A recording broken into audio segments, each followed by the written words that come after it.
തിരികെ വരാം വാർത്തകളിലേക്ക്. ബാലാവകാശ കമ്മീഷൻ ചെയർമാൻ കെ.വി. മനോജ് കുമാർ ഇപ്പോൾ നമുക്കൊപ്പം ടെലിഫോൺ ലൈനിൽ ചേരുന്നു. ശ്രീ മനോജ്, മാതൃഭൂമി ന്യൂസിലേക്ക് സ്വാഗതം. ഇത്തരം സംഭവങ്ങൾ ഒട്ടേറെയായി നടക്കുന്നു. അതിലേറ്റവും ഒടുവിലത്തേതായിരിക്കട്ടെ ഇതെന്ന് നമ്മൾ ആഗ്രഹിക്കുമ്പോഴും ഇതൊന്നും നമ്മുടെ കൈകളിലല്ല എന്ന് നമുക്ക് വളരെ വ്യക്തമായി അറിയാം. ബാലാവകാശ കമ്മീഷന്റെ ഭാഗത്തുനിന്ന് ഏത് തരത്തിലുള്ള ഇടപെടലാണ് നടത്തുക ഇത്തരം സംഭവങ്ങളിൽ? വളരെ ഗൗരവമുള്ളൊരു വിഷയമാണ്. ഒരു സ്കൂളിൽ ഒരിക്കലും സംഭവിച്ചുകൂടാൻ പാടില്ലാത്ത ഒരു കാര്യം കൂടിയാണ്. കുട്ടികൾ തമ്മിലുള്ള സംഘർഷം ഒരു തരത്തിലും നമുക്ക് അനുവദിച്ചു കൊടുക്കാൻ വേണ്ടി പാടില്ല. ഇത് മറ്റൊരുപാട് കാരണങ്ങളുണ്ട്. നമ്മുടെ കോവിഡിന് ശേഷമുള്ള മൊബൈൽ ഫോണിന്റെ ഉപയോഗം മുതൽ ഒരു കുടുംബങ്ങളിൽ നിന്നുള്ള അസഹിഷ്ണുത മുതൽ എല്ലാ കാര്യങ്ങളും ഒരുപാട് കാര്യങ്ങൾ ഇതിനകത്ത് വരുന്നുണ്ട്.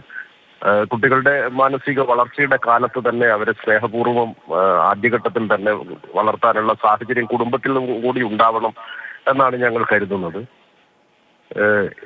ഇത് സംബന്ധിച്ച് ഒരു വിശദമായ പഠനം നടത്താൻ വേണ്ടി കുട്ടികൾ ഈ കുട്ടിയുടെ മരണത്തിന്റെ പശ്ചാത്തലത്തിലല്ല, മുൻപ് തന്നെ കമ്മീഷൻ തീരുമാനിച്ചിട്ടുണ്ട്.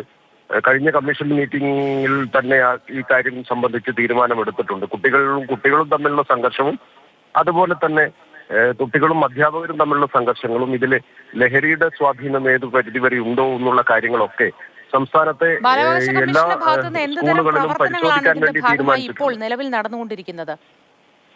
അതാണ് ഞാൻ പറഞ്ഞത്. ഇത് സംബന്ധിച്ച് വളരെ വിശദമായ ഒരു പഠനം നടത്താൻ വേണ്ടി തീരുമാനിച്ചിട്ടുണ്ട്. എന്തുകൊണ്ട് ഇങ്ങനെ കുട്ടികൾ തമ്മിലുള്ള സംഘർഷങ്ങൾ കൂടി വരുന്നു എന്നുള്ള കാര്യം കൂടെ പഠന വിധേയമാക്കാൻ തീരുമാനിച്ചിട്ടുണ്ട്. അതോടൊപ്പം എല്ലാ സ്റ്റേക്ക് ഹോൾഡേഴ്സിനെയും ജില്ലയിലെ എല്ലാ സ്റ്റേക്ക് ഹോൾഡേഴ്സ് മീറ്റിംഗിലും ഞങ്ങളിപ്പോൾ കഴിഞ്ഞ ദിവസം 27 എല്ലാ സ്റ്റേക്ക് ഹോൾഡേഴ്സ് മീറ്റിംഗും കംപ്ലീറ്റ് ചെയ്തിട്ടുണ്ട് ജില്ലയിലെ. ആ സ്റ്റേക്ക് ഹോൾഡേഴ്സ് മീറ്റിംഗിലൊക്കെ വിദ്യാഭ്യാസ വകുപ്പിനോടും പോലീസിനോടും എക്സൈസിനോടും എല്ലാം തന്നെ സ്കൂളുകൾ കേന്ദ്രീകരിച്ചുള്ള പ്രവർത്തനം നടത്താൻ വേണ്ടി നിർദ്ദേശവും കൊടുത്തിട്ടുണ്ടായിരുന്നു. ഇനിയിപ്പോഴേ കമ്മീഷൻ നേരിട്ട് തന്നെ ഈ കാര്യത്തിൽ വളരെ വിശദമായ ഒരു പഠനം നടത്താനും വേണ്ടി തീരുമാനിച്ചിട്ടുണ്ട്. ഈ സ്കൂളുകൾ കേന്ദ്രീകരിച്ചുള്ള പ്രവർത്തനം എന്ന് പറയുമ്പോൾ അതിന്റെ ഒരു രൂപം എങ്ങനെയാണ്? ആ പ്രവർത്തനം ഇതിനോടകം ആരംഭിച്ചു കഴിഞ്ഞോ?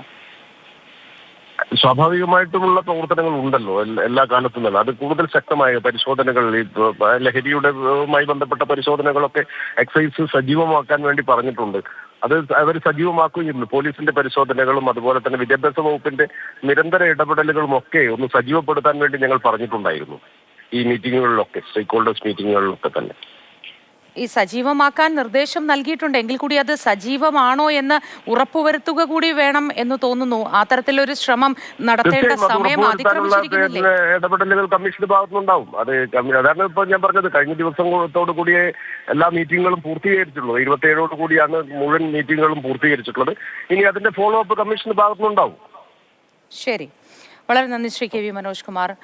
ബാലാവകാശ കമ്മീഷൻ ചെയർമാൻ മനോജ് കുമാറാണ് നമ്മളോട് പ്രതികരിച്ചത്.